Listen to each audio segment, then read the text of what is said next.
Olá e bem-vindo a mais um programa Saúde Você. Espero que você esteja bem e muito saudável e preparado também para mais um programa que vem cheio de informações valiosas.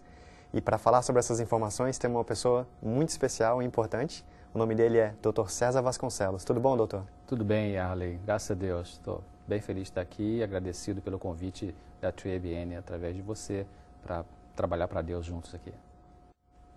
E doutor, antes de começar, o senhor se importaria de contar um pouquinho sobre a sua experiência profissional para que a gente possa lhe conhecer melhor? Claro.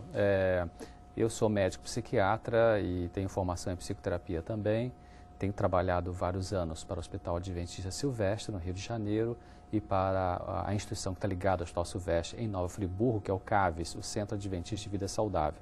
Eu fui diretor médico lá durante algum tempo e depois interrompi esses trabalhos, tanto como psiquiatra do staff do Hospital Silvestre quanto do CAVES, para fazer curso de treinamento em obra médica missionária evangelística no Wildwood, onde tem um centro de vida saudável também, tem um hospital e tem um curso de obra médica missionária. Então é um trabalho, um estudo que eu estou fazendo, um treinamento agora nessa área. Que legal, doutor. E quanto tempo o senhor já tem trabalhado como psiquiatra? Eu trabalho como psiquiatra já há mais de 20 anos. Eu comecei a trabalhar como psiquiatra praticamente em 1979, então já tem algum tempo. Legal, doutor. E hoje a gente tem um tópico muito interessante, certo? O temperamento. Tá certo isso? Exato. Doutor? Que bom. Então vamos falar sobre esse tópico. O temperamento é diferente de personalidade? Temperamento é diferente de personalidade. Personalidade envolve aquilo que você é nas suas características de temperamento, nas suas características de forma de pensar, como você sente os sentimentos, né, o que você aprendeu com o ambiente onde você cresceu os primeiros anos da infância, vai moldando o seu jeito de ser, né, com pessoa, pessoa, personalidade. Temperamento é uma característica dentro da personalidade. Ou seja, temperamento é a maneira mais básica, mais ligada a impulso, a instinto, é a maneira mais instintiva, eu poderia dizer dessa forma, de você funcionar. Então, temperamento tem a ver com aquela forma mais rápida de você funcionar. Quando você recebe a notícia, você tem que tomar uma decisão, como é que você reage? Essa forma de você reagir é que vai mostrar como que teu temperamento é, né? Então, quer dizer, diante de uma mesma informação, alguém de um temperamento colérico, ou sanguíneo, fleumático, melancólico, reage de uma forma, outro reage de outra, né? Um recebe a notícia boa que passou na prova da universidade e vibra, joga papel para o alto, abraça todo mundo, ri e tal, né? E o outro recebe, puxa, que bom, graças a Deus, tá, que maravilha. Então, isso é o temperamento, né? É aquilo que dá o sabor, vamos dizer assim, na vida das pessoas. Temperamento é uma coisa que já vem embutida em você, então? Poderíamos dizer isso? Alguns autores falam que 70% do temperamento é herdado. O temperamento você recebe com essa grande influência, vamos dizer assim, da hereditariedade, né? Ou seja, grande parte uma parte ainda vai ser desenvolvida ou aprimorada ao longo da existência. Ao longo da vida. Que legal. E agora fique ligadinho porque a gente vai falar sobre os 4 temperamentos e descrevê-los. Aí você fica ligado para saber em que grupo que você se encaixa. Não é isso, doutor? Você poderia explicar para a gente isso? Essa é uma classificação, viu, Arley, e o público está assistindo, é uma classificação, entre outras, que existe para mostrar como que os seres humanos são diferentes uns dos outros. Essa classificação que eu vou falar agora, dos 4 temperamentos, ela foi escrita ou descrita por Hipócrates. Hipócrates é o chamado pai da medicina, né? Então, ele achou que os seres humanos poderiam ter 4 tipos de temperamentos, que é o sanguíneo, o melancólico, o colérico e o fleumático. Essa é uma classificação. Tem outras, como de Sheldon Stevens, de Kretschmer, que classifica os seres humanos em outras. Tem 2 americanos que escreveram sobre personalidade tipo A, personalidade tipo B, já entra personalidade, né? Mas essa de Hipócrates, então é isso, sanguíneo, melancólico, colérico e fleumático. E essa é a mais conhecida, a mais usada para descrever temperamento? Eu acho que parece que os livros comentam, os livros mais populares, né, para o público em geral, eles comentam mais sobre esses 4 tipos. Alguns livros mais técnicos, livros mais para psicólogo, psiquiatra ou alguém que trabalha em saúde mental, já até coloca outros, como esse de Sheldon Stevens, do Kretschmer, são são formas de analisar o ser humano de acordo com os folhetos embrionários, já é uma coisa um pouquinho mais técnica, vamos dizer assim. Mas o mais comum é esse, parece que é esse aí. São esses 4. Essa classificação, é. Então vamos dar uma destrinchadinha nesses 4. Vamos pensar juntos aqui. E o que o senhor pode nos falar sobre o sanguíneo? O que é uma pessoa do tipo sanguíneo? Vamos pensar. Eu achei que tem uma coisa importante para falar antes de entrar no grupo das pessoas tipo sanguíneo, temperamento sanguíneo, que tem pessoas que perguntam assim, puxa, então são 4 temperamentos. E como realmente é o mais comum para o povo pensar nos 4, alguns pensam assim, será que existe um temperamento que é melhor que o outro, né? Alguém fala assim, será que é melhor ser sanguíneo? É melhor ser fleumático? É melhor ser colérico? É melhor ser melancólico? Então, 2 coisas que eu queria falar sobre isso. Uma é que não existe uma pessoa que tenha só um temperamento, ponto final. O que na verdade existe é que ela tem predominantemente aquele temperamento. Vamos supor, você pode ser 85% sanguíneo e pode ser 15% melancólico. Ou alguém pode ser 90% melancólico e 10% colérico, né? Aquelas pessoas, por exemplo, que são calmas, pacientes, sabe, escuta, tolera muita coisa, predominantemente é melancólico, né? Mas de repente estoura. Aí quando estoura faz coisas, sabe que, nossa, essa pessoa fez isso, não é possível, não estou te reconhecendo, nunca te vi assim. Então é aquele 10% que existe no temperamento da pessoa que raramente aparece, mas que pode aparecer. Então o primeiro ponto é esse. Nós temos, na verdade, dentro de nós, características desses 4 temperamentos, só que predomina muito um deles, né? No dia a dia da vida. E um segundo aspecto é que não há temperamento melhor do que o outro, sabe? Na verdade, para você trabalhar numa equipe, para você conviver numa família, para você ter a interação social numa igreja, na comunidade religiosa que você frequenta, é importante ter pessoas de temperamentos diferentes, né? Como a gente vai ver ao escrever aqui os temperamentos, como que é importante as características positivas de cada temperamento, como que elas são úteis para a vida, né? Bom, você perguntou sobre temperamento sanguíneo, né? Vamos pensar um pouco quais são as características desse temperamento sanguíneo. Primeiro, é uma pessoa geralmente muito extrovertida, muito otimista, a pessoa sanguínea, né? É um grande comunicador, gosta muito de falar, né? Tem um carisma pessoal, tem uma personalidade que atrai os outros e geralmente tem muitos amigos, o sanguíneo, né? É bom ter um sanguíneo, por exemplo, numa festa, tem uma festa, uma reunião social, o sanguíneo é aquela pessoa que chega e agita, vamos dizer assim, né? E alegra a turma, ei, como é que você está? Vamos fazer isso. Esse é o animador, vamos dizer assim, do grupo. Esse é o sanguíneo. Ele conta muitas piadas, né? Ele conta histórias. Tá? Então, essa é uma boa característica dos sanguíneos. Eles também são bons atores, né? Pessoas que trabalham assim, nessa área das artes, são bons vendedores, por exemplo, né? O vendedor tem que ter uma boa lábia, vamos dizer assim, um bom papo, né? Uma boa comunicação. Então, geralmente, os sanguíneos são bons vendedores, né? São bons recepcionistas, né? Para receber o público, ali trabalhar no departamento de relações com o público, né? Ou também bons para trabalhar outras atividades públicas, né?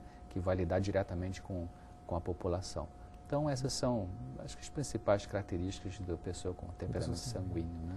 E o temperamento sanguíneo não tem só características positivas, como você já falou, deve ter características negativas também. Tem, como todos, né? Bom, geralmente o sanguíneo, ele tem assim uma coisa bem típica do sanguíneo, é que ele é meio desordenado, né? Uma pessoa que ele vive, de certa forma, em estado de desordem, né? Se você vai ver a mesa do escritório de um sanguíneo, é papel para tudo quanto é lado, assim, não tem aquela metodologia, aquela sistemática, né? De arrumar tudo bonitinho, o armário é meio bagunçado em casa, não é uma pessoa organizada. Isso é uma coisa negativa, porque pode ficar meio confuso, ele pode querer procurar onde é que está aquele meu papel, não acha, e abre gaveta, fecha gaveta, cadê? Não sabe onde é que está nada, né? E às vezes o sanguíneo é considerado uma pessoa também instável, Ele pode, ou ele ou ela pode estar entusiasmado com um projeto e num dia está vibrando, vai dar certo, vamos lá, e no dia seguinte, não sei se vai dar certo, acho que é melhor te mudar de ideia. Então, fica meio nesse alto e baixo, né? Uma coisa também bem típica, isso até dá certas situações não situações, mas dá possibilidade de briga entre casais, é quando um sanguíneo é casado com um fleumático, por exemplo, né? Que o sanguíneo fala muito, conta muita história. Então, uma coisa negativa do sanguíneo, a pessoa com temperamento sanguíneo, é que ela, quando vai contar coisas para as pessoas, ela se preocupa mais com a narração do que com a verdade do fato, né? Parece que para a pessoa de temperamento sanguíneo, narrar o fato, narrar alguma coisa é mais importante para manter o interesse das pessoas nele, na pessoa, nela, na pessoa, é mais importante do que aquilo que ela está falando, né? Em outras palavras, geralmente o sanguíneo, ele exagera muito alguma coisa que está contando pelo jeito de contar do que realmente aquilo que está contando, saber se está acurado, se está perfeito, se está dentro daquilo que foi a realidade. Vou dar um exemplo. Vamos supor que uma pessoa de temperamento sanguíneo foi numa festa de aniversário e aí 2 dias depois encontra com um amigo e os dois começam a conversar. Você foi naquela festa? Fui sim. Puxa, legal. E começa a entabular essa conversa. Aí o sanguíneo em geral, que estava na festa, ele começa a falar assim, nossa, eu fui, muito legal. E aí tem 2, 3 pessoas conversando ali e outras também estiveram na festa. Às vezes, se for a esposa do sanguíneo, vai ser né? E se a esposa for fleumática, pode dar uma atençãozinha aí. Por quê? Porque o sanguíneo começa a falar, não, fui sim, eu fui no aniversário, nossa, tinha um monte de gente, devia ter umas 100 e poucas pessoas lá. Aí a outra quer falar, não, 100 e poucas não, tinha acho que umas 37 por aí, mais ou menos. Pois é, aí ele continua falando com aquela vibração, tá maravilhoso, tinha um docinho lá gostoso, e o bolo estava uma maravilha, sabe? E tinha tanta variedade de salgadinho, de doce e tal. Não tinha tanta variedade, só tinha 2 salgadinhos e 2 doces. Alguém corrige o sanguíneo, né? Então, assim, o sanguíneo ele fica mais preocupado com a narração, com fazer a interação com as pessoas do que se aquilo que está dizendo é realmente o que aconteceu ou não é. O sanguíneo é um garoto propaganda, ele quer a atenção de todo mundo, quer realmente seria mais ou menos por aí. Que ele está. Exatamente, né? Então, ele se preocupa com aqui agora, com hoje, não está muito preocupado se amanhã vai ter dinheiro, se não vai ter dinheiro, se vai achar o papel lá na bagunça da mesa ou não. Quer tocar para frente a coisa do hoje, né? Então, a prioridade da pessoa que que tem temperamento sanguíneo, em muitos casos, são diferentes das outras pessoas, né? A prioridade. Ou seja, o sanguíneo ele se despreocupa de assuntos que outras pessoas consideram importantes, né? Mas uma pessoa chega no escritório e quer ver a coisa arrumada, isso é importante, mas o sanguíneo não esquenta a cabeça. Deixa para lá, se eu achar o papel está bem, se eu não achar, depois eu acho, e mais ou menos assim. Essas são características negativas, né? Mais despreocupado, um pouco até desorganizado. Pode complicar a vida, né, para ele e para as pessoas por essa desorganização, embora, como falei antes, é bem positivo, porque a coisa positiva é que é uma pessoa animada, alegre, né, social, né? Isso é bom. Legal. E quais as necessidades de uma pessoa sanguínea? Bom, como eu tinha começado a falar aqui, cada temperamento tem suas coisas positivas e suas características negativas. E cada pessoa com cada temperamento tem necessidade de aprimorar, né, de melhorar o seu temperamento. Pode melhorar. Aliás, essa é uma coisa, viu, Yarley, tem muitas... Em trabalho com famílias, com casais, do ponto de vista psicológico, é muito comum encontrar, né, tensões entre casais e que um diz assim, ou o marido ou a esposa, eu acho que eu não vou mais viver com essa pessoa porque não dá, o temperamento não dá, e ele ou ela diz assim, eu sou assim, meu temperamento é assim, você me conheceu assim, e eu não vou mudar porque esse é meu temperamento, e, sabe, isso é uma rigidez. Temperamento é verdade, é uma coisa forte, é uma característica que a gente leva para a vida inteira, né? Mas o temperamento pode ser aprimorado. Uma pessoa que é muito sanguínea pode ficar menos sanguínea no sentido negativo. Alguém que é muito melancólico, né, a gente vai ver mais adiante, pode ficar menos melancólico no que tem havido negativo de ser melancólico. Então, é possível haver um aprimoramento do temperamento para que a pessoa possa crescer, né, e melhorar nas suas relações, não só consigo mesmo, mas com as outras pessoas e com Deus, né? E Deus promete ajudar, né? Deus tem promessa na palavra dele que são poderosas para ajudar a mudar as características negativas de um temperamento de uma pessoa. Só lembrando, você sabe que João, né, João Evangelista, ele era chamado filho do trovão, né? Quer dizer, deveria ser talvez um colérico, que a gente vai ver mais adiante aí, um explosivo, né, um pavio curto, né? E através do processo de aprendizado com Jesus, da convívio com Jesus, ele foi realmente se tornando uma pessoa mansa, né? Então, o temperamento foi sendo adequado, adaptado ali. Mas você perguntou quais são as coisas que uma pessoa de temperamento sanguíneo precisa talvez aprimorar, mudar, melhorar. Primeiro, se tornar uma pessoa mais digna de confiança, né? Ser digno de confiança significa que ele precisa aprender a lembrar que aquilo que ele está dizendo, talvez tenha que dizer com um pouco mais de exatidão, né?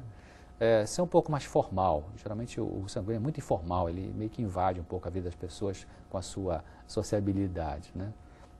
É importante desenvolver uma autodisciplina também na sua própria vida para organizar um pouquinho melhor a sua vida, as suas coisas, né? Isso vai até facilitar para ele mesmo, né? E também trocar o eu, né, por uma humildade genuína. Que o sanguíneo, como eu falei, ele fica mais preocupado com ser o centro das atenções e contar a história do que realmente qual é a qualidade da história que ele está contando, vamos dizer assim. E finalmente, se organizar melhor, né? Acho que seriam os pontos assim, que seriam necessários para um sanguíneo parar, pensar e trabalhar e pedir ajuda a Deus para mudar. Uhum. Legal.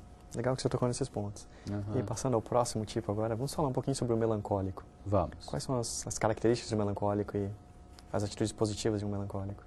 Melancólico, você vê, a palavra já diz melancolia, né? Melancolia é quase que um sinônimo assim, de tristeza, né? Uhum. O melancólico, ele é oposto ao sanguíneo, né? Acabei de falar do sanguíneo agora, é o contrário. O sanguíneo chega numa festa, ele agita. O melancólico chega e fica num canto, né? Lá quieto na dele. O melancólico é sério, é analítico, né? Analisa muitas coisas, né? Fica analisando as coisas. Frequentemente é bem perfeccionista, né? A vida do melancólico em geral é bem organizada, né? Bem ordenada, né? Ele tem normas muito, às vezes, exageradas para tudo que ele faz, né? Um exemplo de temperamento melancólico, por exemplo, é Miguel Ângelo, né? Miguel Ângelo, que pintou, é um artista fabuloso, né? Pintou o teto da Capela Sistina, né?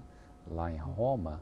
Então, eu soube que ele tinha assim, uma paciência incrível, era um indivíduo melancólico, né? E perfeccionista. Então, ele queria pintar o teto da capela com realmente muita perfeição.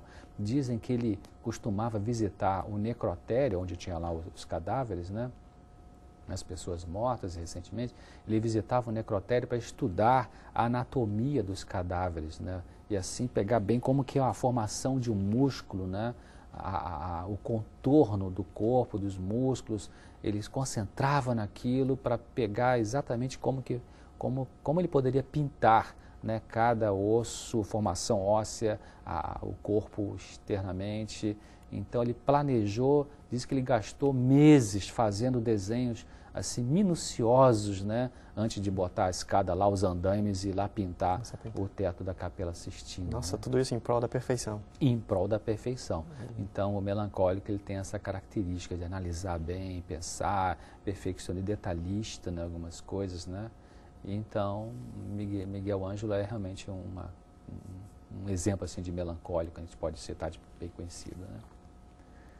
E vamos falar um pouquinho também sobre as características negativas? Claro, o melancólico, como todo temperamento, eu já falei, né, pessoas com temperamentos A, B, C ou D têm realmente coisas positivas e negativas. A coisa negativa do melancólico, assim, alguns pontos, o melancólico ele é geralmente depressivo, né?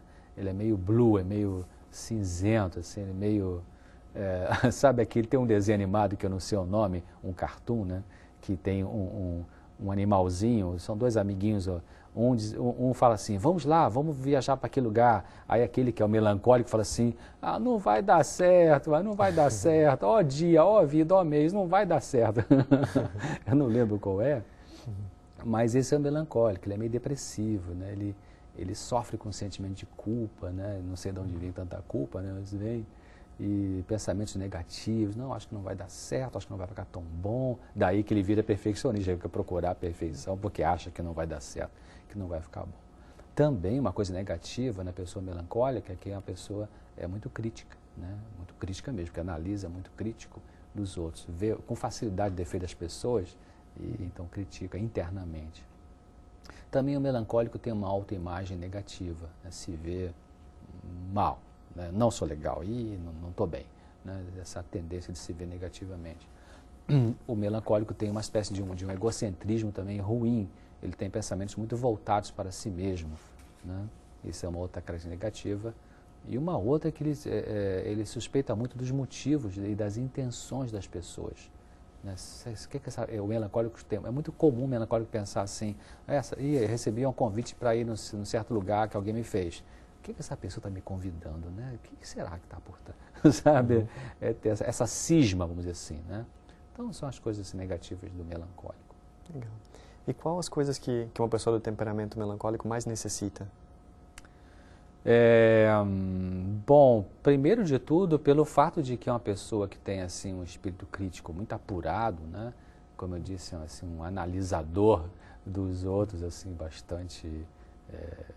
forte nesse sentido, né? Forte não necessariamente positivamente, então ele precisa aprender a vencer o espírito crítico.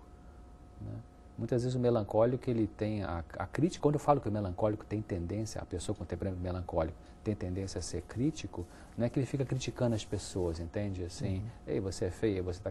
Não, internamente, na mente dessa pessoa, dela ou dele, existe essa tendência de tá olhando para você e fala assim, a gravata tá torta, esse negócio não combinou, que nariz não sei o que e tal, né? Sabe, que palavra esquisita que ele falou e tal. Essa coisa brota, esse espírito crítico. Então, o melancólico precisa receber de Deus essa ajuda para poder vencer essa tendência de ser bastante crítico, né? No seu pensamento, principalmente no seu pensamento. E eu gosto de lembrar aqui uma passagem de Jesus que ele falava, lembra quando os fariseus criticaram Jesus porque Jesus foi comer, né, em alguns locais e não fazia todo o ritual de lavagem das mãos e tudo, né? Então Jesus uma hora parou e falou com aquelas pessoas hipócritas, né? Vocês querem só limpar o exterior, né, mas e o interior, né? Então ele falou uma coisa bem interessante, o que contamina o homem é o que sai de dentro do homem, não comer sem lavar as mãos. Uau, que interessante que ele falou isso. Ou seja, cada pessoa com seu temperamento, né, seja colérico, sanguíneo, fleumático, melancólico, precisa parar um momento, se quiser crescer como indivíduo, né, e pensar quais são as coisas que saem de dentro de mim, que não tem nada a ver com ninguém com quem eu vivo, né, e que são coisas que necessitam ser mudadas. Então, no melancólico, porque ele é crítico, ele precisa realmente trabalhar para parar de criticar as pessoas, porque de dentro dele brota essa atitude. Parar de preocupar-se consigo mesmo, né? Isso, o melancólico fica muito concentrado nele. Eu não estou bem, eu estou assim, eu estou... Isso é bem importante de fazer. Acho interessante que o senhor falou que nesses vários tipos de temperamentos, você não tem um temperamento 100%. Você tem um temperamento e às vezes 10% de um ou 20% de outro. E é sempre importante estar descobrindo os pontos positivos do um do outro e crescendo, como o senhor falou. Tem muitos pontos que o melancólico precisa melhorar, como o sanguíneo também. Exatamente. E como que funciona isso de, por exemplo, uma pessoa que é sanguínea e tem um pouco de melancólico? Geralmente, essa pessoa que é sanguínea tem as qualidades boas do melancólico, as qualidades ruins, ou isso vem misturado? Boa pergunta. Vem misturado também. Vem misturado, porque, como eu dei um exemplo na pessoa que eu dei um exemplo até o contrário, foi uma pessoa que é muito melancólica, que vamos dizer que ela é 90% melancólica, ou seja, 90% ela é mais passiva, mais pacífica, ela Ela pensa, analisa, não chama atenção, né? É aparentemente controlada 90% do tempo, mas 10% pode ser que um dia ela estoure, sabe, como se diz, vira a mesa, e aí as pessoas que a conhecem falam, ué, que isso, estou te estranhando, não estou te conhecendo, né? Então, esse é o momento em que os 10% de colérico desse 90% do melancólico deixa aparecer o seu lado melancólico de uma forma negativa, percebe? Né? Ou melhor, deixa aparecer o seu lado colérico de forma negativa, né? Que é 90% melancólico e de repente estoura com os 10% colérico. Né? Então, mas também pode aparecer o positivo, usando o próprio exemplo que você falou agora aí, uma pessoa que é sanguínea, predominantemente sanguínea, né? Ela pode, em certos momentos, na parte que ela tem de melancólico, ela pode parar e pensar, puxa, eu acho que hoje eu vou arrumar meu armário, eu acho que hoje eu vou arrumar minha mesa. Opa, então ela já está usando um lado positivo da sua característica melancólica, que é arrumar as coisas, porque na sua característica predominantemente sanguínea, ela é bagunceira, ela não consegue arrumar nada. Então, pode ser que em alguns momentos apareça aquela outra parte mais fraca, vamos dizer assim, do nosso temperamento, de uma forma positiva ou de uma forma negativa. Para fechar, eu lembrei de mais alguma coisa do melancólico, necessidades do melancólico, aprender a esquecer de si mesmo, né? Aprender a se ocupar mais com as outras pessoas, em serviço útil para as outras pessoas. Isso é bem importante, né? E também aprender a desenvolver, já que o melancólico é meio aquele bichinho do desenho que eu falei, não vai dar certo, a vida está muito ruim e tal. Então, aprender a ser mais grato, ter mais gratidão, né? Obrigado, Deus, por isso, obrigado. Isso é uma coisa que vai ser muito útil para a pessoa que tem temperamento melancólico. Que legal, doutor. Gostei das informações, estou aprendendo muito com esses temperamentos e tentando me encaixar já. Muito obrigado, viu, doutor? As informações foram excelentes. E gostaria de falar para você que está em casa que esse programa é a primeira parte desse programa de temperamentos. No próximo programa nós vamos estar falando sobre o colérico e o fleumático. Então não perca, são informações realmente muito importantes, é uma chance para você se conhecer, saber que tipo de temperamento você tem, quais são suas áreas positivas, suas áreas negativas, quais são as suas necessidades, em que áreas que você pode melhorar. E lembrando a você que a saúde mental também é importante, o seu corpo e a mente estão ligados e o que afeta a sua mente afeta o seu corpo também. Muito importante manter a sua saúde mental em dia. Espero que você não perca o próximo programa, que vamos falar nos outros 2 tipos de temperamentos. E nos vemos por lá. Até mais!